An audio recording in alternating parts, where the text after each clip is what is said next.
La Fondation n'a pas encore été en mesure de produire une quelconque photo, ni même une simple description physique du SCP-783, du fait de son impact sur les équipements d'enregistrement. Les caméras installées pour filmer l'anomalie ne produisent que des images déformées ou altérées, si bien que son apparence reste un mystère. Les victimes visées par le SCP-783 subissent un sort qui est, à bien des égards, pire que la mort.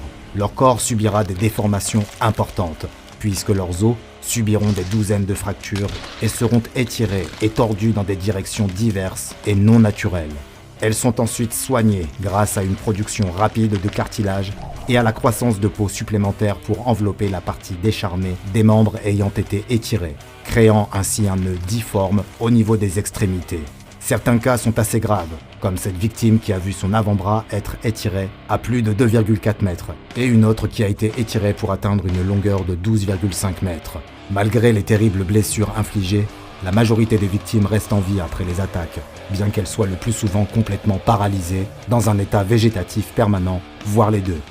27 victimes du SCP-783 sont actuellement placées dans un établissement de soins de longue durée, situé dans une aile d'un hôpital local qui a été réquisitionné par la Fondation dans le but spécifique de soigner et de traiter ces 27 victimes. Comme beaucoup d'anomalies que la Fondation SCP étudie et confine, beaucoup d'habitants de Tembi semblent avoir une certaine conscience de l'homme tordu, et l'anomalie est devenue une sorte de croque-mitaine locale.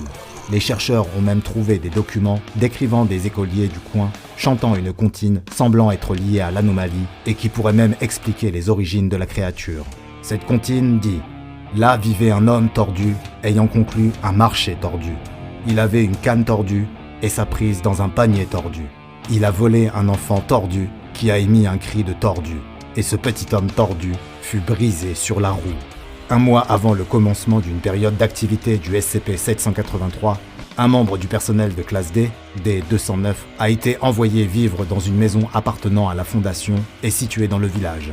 Un équipement d'enregistrement audio et vidéo a été installé dans toute la maison, au cas où l'agent de classe D serait visé, dans l'espoir de glaner quelques informations si quelque chose devait se produire. 43 jours après avoir commencé à vivre dans la maison, quelque chose a fini par se produire. Un soir, alors qu'il était dans son lit, en train de lire un livre, l'agent D909 a entendu des bruits au rez-de-chaussée. Les caméras du premier étage étaient endommagées et ne permettaient de voir qu'une image déformée de quelque chose se déplaçant dans la maison. Lorsque D209 a tenté de quitter la chambre et de s'échapper de la maison, il a immédiatement rencontré le SCP-783.